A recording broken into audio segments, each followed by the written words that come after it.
ಜೈ ಗುರುದೇವ್. ಇವತ್ತಿನ ಅಷ್ಟಾವಕ್ರ ಗೀತೆಯ ಸಬ್ಜೆಕ್ಟು ತಪ್ಪುಗಳ ರಹಸ್ಯ. ಹ್ಮ್ ಸೀಕ್ರೆಟ್ ಆಫ್ ಮಿಸ್ಟೇಕ್ಸ್ ಅಂತ ಹೇಳ್ತಾರೆ. ಒಂದು ನಿಮಿಷ. ದ ಸೀಕ್ರೆಟ್ ಆಫ್ ಮಿಸ್ಟೇಕ್ಸ್ ಅಂತ, ತಪ್ಪುಗಳ ರಹಸ್ಯ ಅಂತ. ಸೊ ಒಂದಷ್ಟು ನೋಡೋಣ. ಅದರಲ್ಲಿ ಒಂದು ಶ್ಲೋಕಗಳು ಪ್ರಾರಂಭದಲ್ಲಿ ಸ್ಟಾರ್ಟ್ ಆಗ್ಬಿಡುತ್ತೆ. ಇದು ಹೇಯೋಪಾದೇಯ ವಿರಹಾದೇವಂ ಹರ್ಷ ವಿಷಾದಯೋಹೋ ಅಭಾವದದ್ಯ ಹೇ ಬ್ರಹ್ಮ ನೇವಮೇವಾಹಂ ಆಸ್ಥಿತಃ. ಎಲೈ ಬ್ರಹ್ಮನೇ, ಇದು ಇದು ಯಥಾರ್ಥವನ್ನು ನಾವು ಫಸ್ಟ್ ನೋಡ್ಬಿಡೋಣ. ಅಷ್ಟಾವಕ್ರರನ್ನ ಬ್ರಹ್ಮನೇ ಅಂತ ಅವರು ಸಂಬೋಧಿಸ್ತಾ ಇದ್ದಾರೆ ಜನಕ ಮಹಾರಾಜರು. ಎಲೈ ಬ್ರಹ್ಮನೇ, ಇಲ್ಲಿ ಸ್ವೀಕರಿಸುವುದು ತಿರಸ್ಕರಿಸುವುದು ಏನೂ ಇಲ್ಲ, ಸುಖ ದುಃಖಗಳು ಏನೂ ಇಲ್ಲ ಎಂದು ನಾನು ಖಂಡಿತವಾಗಿ ಅರಿತಿದ್ದೇನೆ. ಈಗ ನನ್ನಲ್ಲಿ ನಾನು ಸ್ಥಾಪಿತವಾಗಿದ್ದೇನೆ. ಮುಂದಿನ ಶ್ಲೋಕ. ಆಶ್ರಮನಾಶ್ರಮಂ ಧ್ಯಾನಂ ಚಿತ್ತ ಸ್ವೀಕೃತ ವರ್ಜನಂ ವಿಕಲ್ಪಂ ಮಮ ವೀಕ್ಷೇತ್ಯೇವರೇವ ಮೇವಾಹಮಾಸ್ಥಿತಃ. ಜೀವನದ ಒಂದು ಹಂತ ಇರಲಿ ಇಲ್ಲದಿರಲಿ, ಧ್ಯಾನ ಮತ್ತು ಚಿತ್ತದಿಂದ ಉಂಟಾದ ಗೊಂದಲಗಳೆಲ್ಲವೂ ನನ್ನಲ್ಲಿರುವ ವಿಕಲ್ಪಗಳೆಂದು ನೋಡಿ ನನ್ನಲ್ಲಿ ನಾನು ಸ್ಥಾಪಿತವಾಗಿದ್ದೇನೆ. ಇದು 2ನೇ ಶ್ಲೋಕ. 3ನೇ ಶ್ಲೋಕ. ಕರ್ಮಾನುಷ್ಠಾನಮಜ್ಞಾನ ದ್ಯತೈ ವ್ಯೋಪರ ಪರಮಸ್ತತ ಬುದ್ಧ್ವಾ ಸಮ್ಯಗಿದಂ ತತ್ವಮೇವಾಹಮಾಸ್ಥಿತಃ. ಕರ್ಮದ ಅನುಷ್ಠಾನ, ಕರ್ಮವನ್ನು ಮಾಡದಿರುವುದು ಎರಡೂ ಅಜ್ಞಾನದಿಂದಲೇ ಎಂದು ನಾನು ಪೂರ್ಣವಾಗಿ ತಿಳಿದಿದ್ದೇನೆ. ಹಂಗಂತ ತಿಳಿದು ನಾನು ನನ್ನಲ್ಲಿ ಸ್ಥಾಪಿತನಾಗಿದ್ದೇನೆ. ಅಚಿಂತ್ಯಂ ಚಿಂತ್ಯಮಾನೋಪಿ ಚಿಂತಾರೂಪಂ ಭಜತ್ಯಸೌ ತ್ಯಕ್ತ್ಯಾ ತದ್ಭಾವನಂ ತಸ್ಮಾತ್ ದೇವಮೇವಾಹಂ ಆಸ್ಥಿತಃ. ಚಿಂತೆ ಮಾಡೋದು, ಚಿಂತೆ ಮಾಡದಿರೋದು, ಏನು ಆಲೋಚನೆಯನ್ನು ಒಂದು ರೂಪವನ್ನು ಪಡೆದುಕೊಂಡು ಬಿಡುತ್ತೆ ಅದು ಕೂಡ. ಆದ್ದರಿಂದ ನಾನು ಆಲೋಚಿಸುವುದನ್ನು ತ್ಯಜಿಸಿ ನನ್ನಲ್ಲಿ ನಾನು ಸ್ಥಾಪಿತನಾಗಿದ್ದೇನೆ. ಏವಮೇವ ಕೃತಂ ಯೇನ ಸಕೃತಾರ್ಥೋ ಭವೇದಸೌ ಏವಮೇವ ಸ್ವಭಾವೋ ಯಃ ಕೃತಾರ್ಥೋ ಭವೇದಸೌ. ಇದನ್ನು ಸಾಧಿಸಿದಂತಹ ವ್ಯಕ್ತಿಯು ಕೃತಾರ್ಥರು. ತಮ್ಮ ಸ್ವಭಾವದಲ್ಲಿ ಪೂರ್ಣವಾದಂತಹ ವ್ಯಕ್ತಿಯು ಖಂಡಿತವಾಗಿ ಕೃತಾರ್ಥರು. ಇದಿಷ್ಟು ಶ್ಲೋಕಗಳನ್ನು ಇವತ್ತು ಹೇಳ್ತಾ ಬರ್ತಾರೆ. ಇದನ್ನು ಒಂದು ಕಡೆಯಿಂದ ನೋಡ್ಕೊಂಬೋಣ, ಏನು ಹೇಳ್ತಾರೆ ಇದ್ರ ಬಗ್ಗೆ. ಏನು ನಾವು ಅನ್ಕೊಳ್ತೀವಿ, ನಾವು ಎಲ್ಲ ಇದೇ ಥರ ನಡಿಬೇಕು ಅಂತ.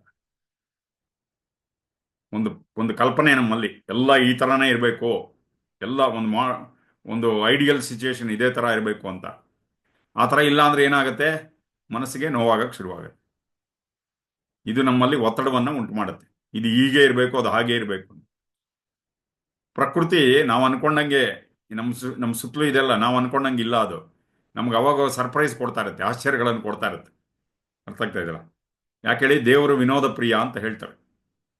ಅರ್ಥ ಆಗ್ತದೆ? ಎಲ್ಲ ಚೆನ್ನಾಗಿದ್ರೆ, ಒಂಥರ ರೊಟೀನ್ ಆಗಿದ್ರೆ ಏನು ಚೆನ್ನಾಗಿರುತ್ತೆ. ಅಲ್ಲಲ್ಲಿ ಒಂದೊಂದು ಸ್ವಲ್ಪ ಜರ್ಕಗಳು ಕೊಡ್ತಾ ಇರಬೇಕು. ಅಲ್ಲಲ್ಲಿ ಒಂದು ಹಂಪ್ ಹಾಕಿರ್ಬೇಕು. ರೋಡಲ್ಲಿ ಹೋಗ್ತಾ ಇದ್ರೆ ಅವಾಗ ಬ್ರೇಕ್ ಹೊಡಿತೀವಿ, ಇರೋ ಎಕ್ಸ್ಲೇಟರ್ ಇದು ಗೇರ್ಗಳೆಲ್ಲ ಉಪಯೋಗಿಸ್ತೀವಿ, ಕ್ಲಚೆಲ್ಲ ಉಪಯೋಗಿಸ್ತೀವಲ್ಲ, ಆ ಥರ ಇದು ಏನು. ಅವಾಗ ದೇವರು ನಮಗೆ ಸರ್ಪ್ರೈಸ್ಗಳು ಕೊಡ್ತಾ ಇರ್ತಾರೆ. ಒಂದೊಂದ್ಸರಿ ಒಳ್ಳೆ ಸರ್ಪ್ರೈಸ್ ಕೊಡ್ತಾರೆ, ಒಂದೊಂದ್ಸರಿ ಅದಕ್ಕೆ ವಿರೋಧವಾದ ಸರ್ಪ್ರೈಸ್ಗಳು ಇರುತ್ತೆ. ಸೊ ಇದೆರಡರಲ್ಲೂ ನಾವು ಬೆಳಿತೀವಿ. ಒಳ್ಳೆಯ ಆಶ್ಚರ್ಯಗಳು ಬಂದಾಗ ಅವಾಗಲೂ ಬೆಳಿತೀವಿ. ಒಂದೊಂದ್ಸರಿ ಕಷ್ಟಕರವಾದ ಪರಿಸ್ಥಿತಿಗಳು ಬಂದು ತಂದು ನಿಲ್ಲಿಸ್ತಾರೆ ನಮ್ಮ ಮುಂದೆ. ಆ ಥರದ ಸರ್ಪ್ರೈಸಸ್ ಕೊಟ್ಟಾಗ ಅವಾಗಲೂ ಬೆಳಿತೀವಿ. ಆ್ಯಕ್ಚುಲಿ ಇನ್ನೇನು ಹೇಳ್ತಾರೆ, ನಾವು ವಿರೋಧವಾದ ಪರಿಸ್ಥಿತಿಗಳೆಲ್ಲ ಜಾಸ್ತಿ ಬೆಳಿತೀವಿ. ವಿರೋಧವಾದ ಪರಿಸ್ಥಿತಿಗಳು ನಮ್ಮ ಮುಂದೆ ಬಂದಾಗ ಜಾಸ್ತಿ ಬೆಳಿತೀವಿ. ಸೊ ಪ್ರತಿಯೊಂದು ಸರ್ಪ್ರೈಸ್ ಹಿಂದೆ ಒಂದು ಮೆಸೇಜ್ ಕೊಡ್ತಾ ಇದ್ದಾರೆ ದೇವರು ನಮಗೆ. ಪ್ರತಿಯೊಂದು ಸರ್ಪ್ರೈಸ್ ಇಂದ ಒಂದು ಮೆಸೇಜ್ ಕೊಡ್ತಾ ಇದ್ದಾರೆ. ಸೊ ನಮಗೆ ಇದೇನಾಗತ್ತೆ, ನಮ್ಮ ಜೀವನದಲ್ಲಿ ಏನು ಸುಖ ಮತ್ತು ದುಃಖ ಇವೆಲ್ಲ ಇದೆಯಲ್ಲ, ಇದು ಮನಸ್ಸಿನ ಒಂದು ಮಟ್ಟದಲ್ಲಿ ಇರೋದಷ್ಟೇ. ಸತ್ಯ ಇದಕ್ಕೆ ಆಚೆ ಇರುವಂಥದ್ದು. ಮತ್ತು ಈ ಪ್ರಪಂಚದಲ್ಲಿ ಯಾವುದು ನಿಶ್ಚಯವಾಗಿ ಹೀಗೆ ನಡೆಯುತ್ತೆ ಅಂತ ಹೇಳೋಕ್ಕಾಗಲ್ಲ. ಸರ್ಟನಿಟಿ ಹೀಗೆ ಆಗತ್ತೆ ಅಂತ ಹೇಳೋಕ್ಕಾಗಲ್ಲ. ವಿಶೇಷವಾಗಿ ಮನುಷ್ಯರ ಮನಸ್ಸುಗಳು ಯಾರು ಏನು ಯಾವ ಕ್ಷಣದಲ್ಲಿ ಹೇಗಾಗ್ತಾರೆ ಅಂತ ಹೇಳೋಕೆ ಕೂಡ ಆಗಲ್ಲ. ಅರ್ಥ ಆಗ್ತಾ ಇದೆಯಲ್ಲ? ಇವಾಗ ಉದಾಹರಣೆಗೆ ಈ ವಾತಾವರಣ ಬಗ್ಗೆ ನ್ಯೂಸ್ ಹೇಳ್ತಾರೆ, ವೆದರ್ ರಿಪೋರ್ಟ್. ಇವತ್ತು ಒಳ್ಳೆ ಮಳೆ ಬರುತ್ತೆ ಅಂದರೆ ಅವತ್ತು ಒಳ್ಳೆ ಬಿಸಿಲು ಚೆನ್ನಾಗಿ ಕಾಯ್ತಾ ಇರುತ್ತೆ. ಅರ್ಥ ಆಗ್ತಾ ಇದೆಯಲ್ಲ? ಅಥವಾ ಚೆನ್ನಾಗಿ ಬಿಸಿಲು ಕಾಯುತ್ತೆ ಅಂದರೆ ಅವತ್ತು ಮಳೆ ಚಚ್ಚತ್ ಹಾಕಿ. ಹೇಗೆ ಅದನ್ನು ನಾವು ಪ್ರಿಡಿಕ್ಟ್ ಮಾಡೋಕ್ಕಾಗಲ್ವೋ ಹೀಗೆ ಅಂತ ಅದೇ ತರ ನಮ್ಮ ಸುತ್ತಲೂ ಇರೋರು ಯಾವಾಗ ಯಾವಾಗ ಯಾವ ರೀತಿ ಆ ಮನಸ್ಸುಗಳು ಯಾವ ರೀತಿ ಬದಲಾಗತ್ತೆ ಅದು ಕೂಡ ಹೇಳಕ್ಕಾಗಲ್ಲ.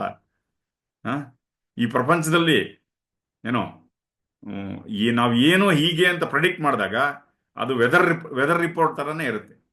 ನಾವು ಒಂಥರ ಅನ್ಕೊಳ್ತೀವಿ, ನಮ್ಮ ಸುತ್ತಲೂ ಇರೋರು ಅದು ಅವ್ರಿಗೆ ಇಷ್ಟ ಬಂದಂಗೆ ನಡೀತಾ ಇರ್ತಾರೆ.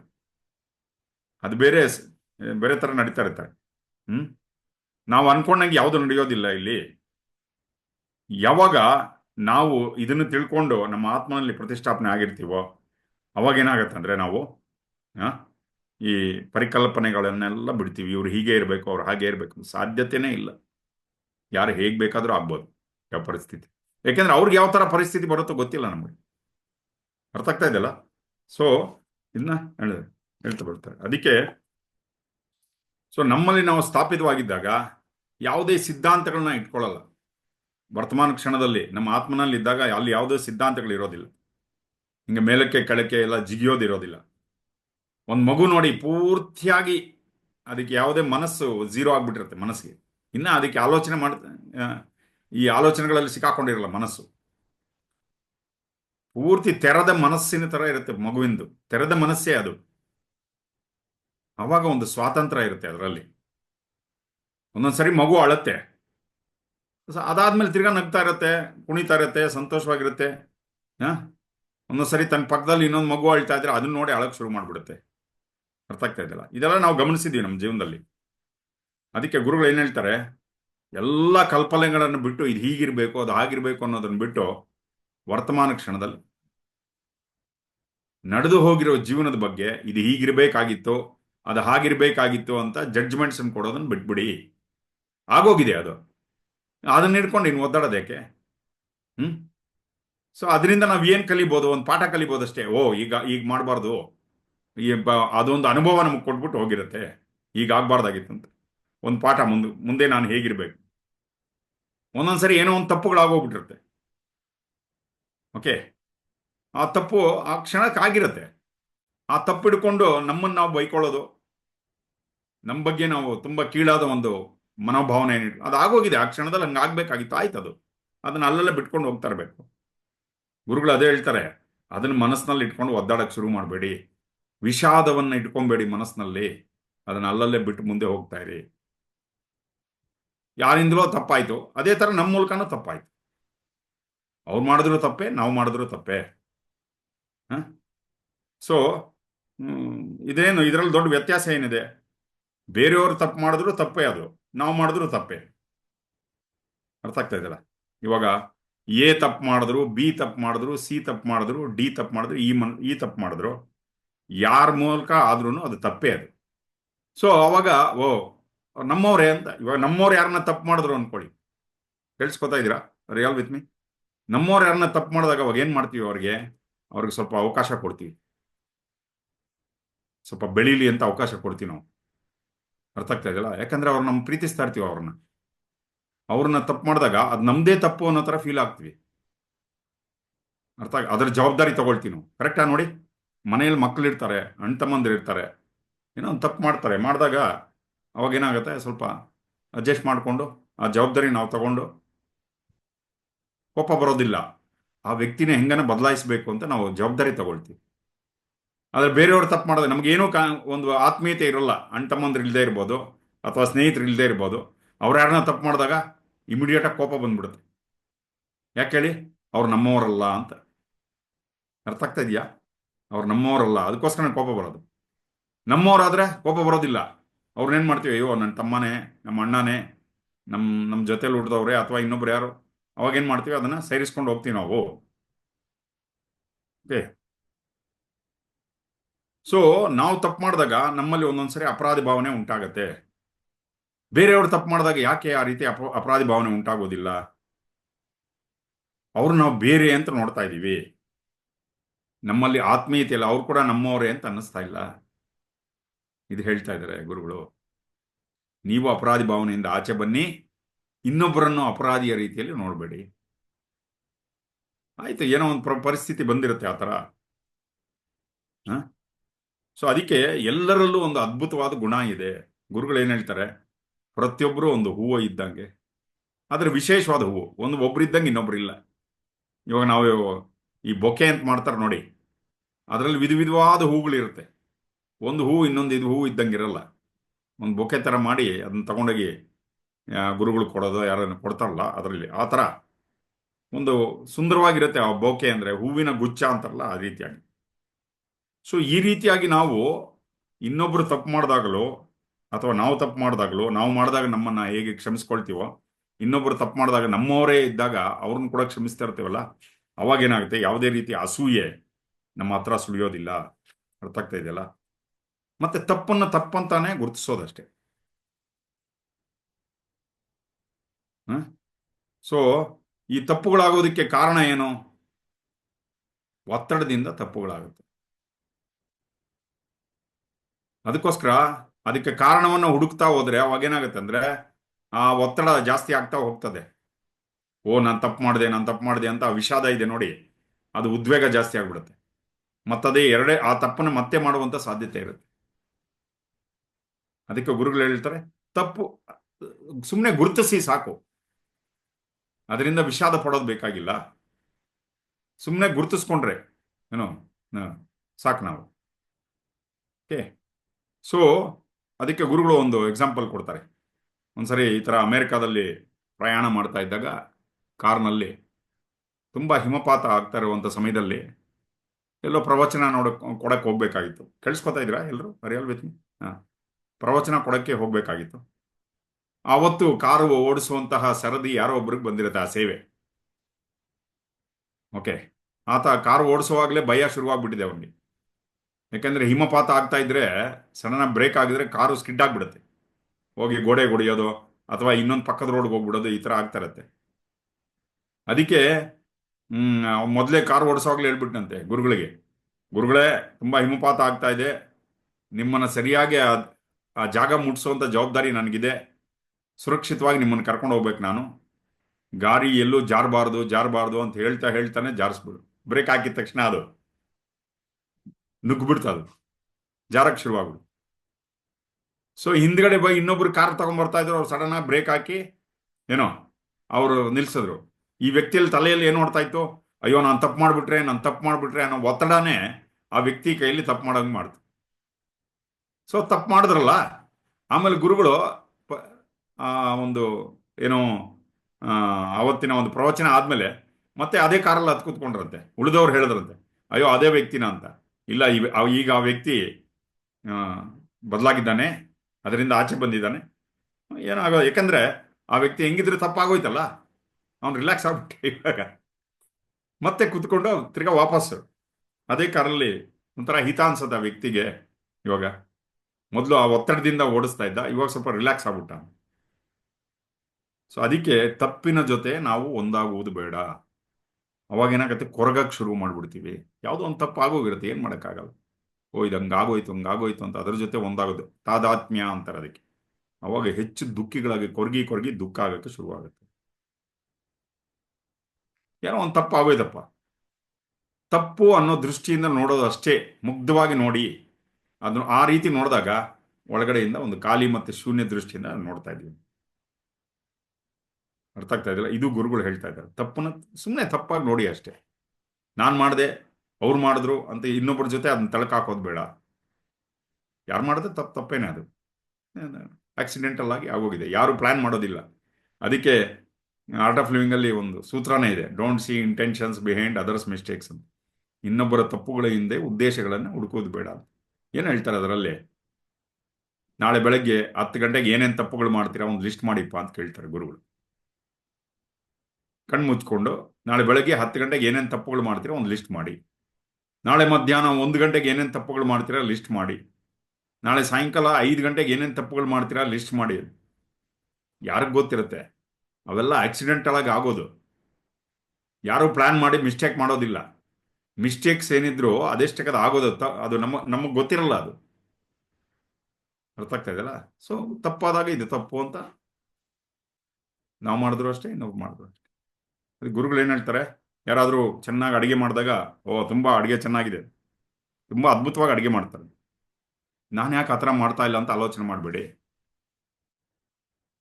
ಯಾರೋ ಒಬ್ರು ವಿಜ್ಞಾನಿ, ನಾನು ಅವ್ರ ಥರ ಇಲ್ಲ ಅಂತ ಒದ್ದಾಡಬೇಡಿ. ಯಾರೊಬ್ರು ಒಳ್ಳೆ ಕಲಾಕಾರರಿದ್ದಾರೆ, ನಾನು ಅವ್ರ ಥರ ಇಲ್ಲ ಅಂತ. ಯಾರೋ ಚೆನ್ನಾಗಿ ಹಾಡು ಹೇಳ್ತಾ ಇದ್ದಾರೆ, ನಾನು ಅವ್ರ ಥರ ಹಾಡು ಹೇಳಕ್ ಆಗ್ತಾ ಇಲ್ವೇ ಅಂತ ಒದ್ದಾಡಬೇಡಿ. ಯಾರೋ ಚೆನ್ನಾಗಿ ವೀಣೆ ನುಡಿಸ್ತಾರೆ, ನಾನು ಆ ಥರ ಆಗಲಿಲ್ಲ ಅಂತ. ಅಥವಾ ಕೊಳ್ಳಲು ನುಡಿಸ್ತಾರೆ, ನಾನು ಆ ಥರ ಇಲ್ವೇ ಅಂತ.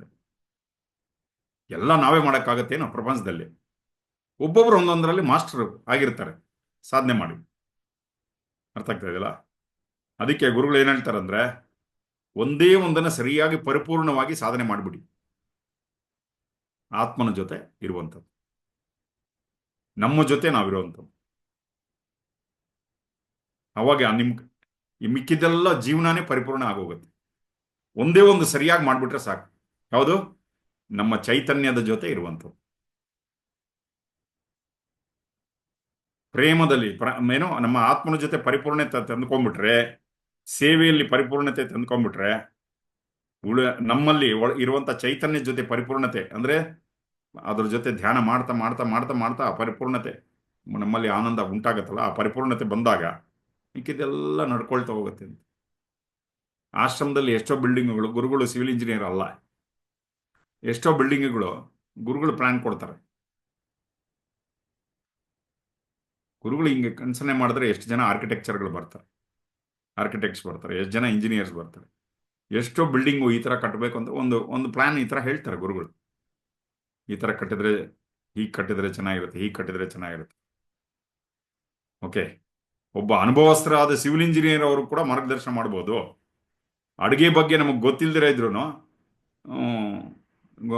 ಸ್ವಲ್ಪ ಅದರಲ್ಲೂ ನೀವು ಯಾವ ಫೀಲ್ಡಲ್ಲಿ ಬೇಕಾದ್ರೂ ಅಡ್ವೈಸ್ ಕೊಡ್ಬೋದು ಫಸ್ಟ್. ಆದರೆ ನಮ್ಮೊಳಗೆ ನಾವು ಪೂರ್ಣತೆಯನ್ನು ಸಾಧಿಸಬೇಕು.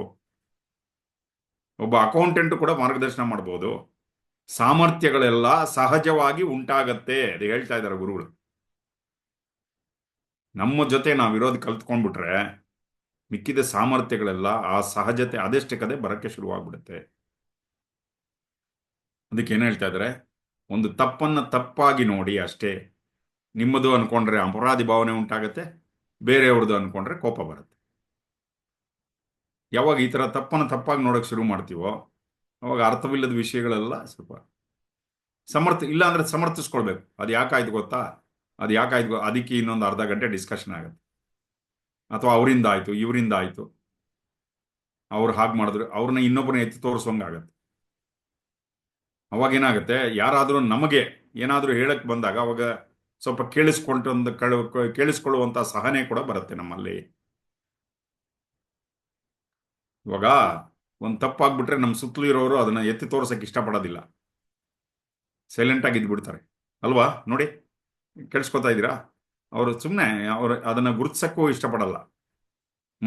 ಮರ್ಯಾದೆಯ ಸಲುವಾಗಿ ಓ ಏನ ತಪ್ಪು ಅಂತ ಹೇಳಿದ್ರೆ ಯಾರೇನು ಅನ್ಕೊಳ್ತಾರಪ್ಪ, ಏನು ಹೇಳೋದಿಲ್ಲ. ಆದರೆ ಸಪೋಸ್ ಯಾರನ್ನ ಒಬ್ರು ನೋಡ್ರಿ ನೀವು ಇಂಥ ತಪ್ಪು ಮಾಡಿದ್ದೀರಾ ಅಂದ್ರೆ ಅದು ಕೇಳಿಸ್ಕೊಳ್ಳೋವಂಥ ಸಹನೆ ನಮಗೆ ಬರುತ್ತೆ. ಯಾವಾಗ ಅಂದ್ರೆ ತಪ್ಪನ್ನು ತಪ್ಪಾಗಿ ಮಾತ್ರ ನೋಡಬೇಕು. ಅದು ನಾನು ಮಾಡಿದೆ, ಅವ್ರು ಮಾಡಿದೆ ಅಂತ ನೋಡಬಾರ್ದು ಆ ಥರ. ಮತ್ತೆ ಯಾರಾದರೂ ತಪ್ಪೆತ್ತಿ ತೋರಿಸ್ತಾರಲ್ಲ ನಮ್ಮ ತಪ್ಪನ್ನು, ಅವರಿಂದ ದುರುದ್ದೇಶ ನೋಡಬೇಡಿ. ನಮ್ಮನ್ನು ಸರಿ ಮಾಡೋದಕ್ಕೆ ಅವರೇನೋ ಹೇಳ್ತಾ ಇದ್ದಾರೆ, ಆ ಭಾವನೆಗಳನ್ನು ಗೌರವಿಸಿ. ಸಪೋಸ್ ಯಾರೋ ಮನೆ ಒಳಕ್ಕೆ ಬಂದರು, ಅವ್ರ ಮುಖದ ಮೇಲೆ ಬಾಗಿಲು ಹಾಕ್ಬಿಟ್ವಿ ಸಡನ್ ಆಗಿ, ಒಳಗಡೆ ಸೊಳ್ಳೆಗಳು ಬರ್ತಾ ಇದೆ ಅಂತ ನಾವು ಬಾಗಿಲು ಹಾಕಿರ್ತೀವಿ, ಅವ್ರನ್ನ ನೋಡಿರೋದಿಲ್ಲ.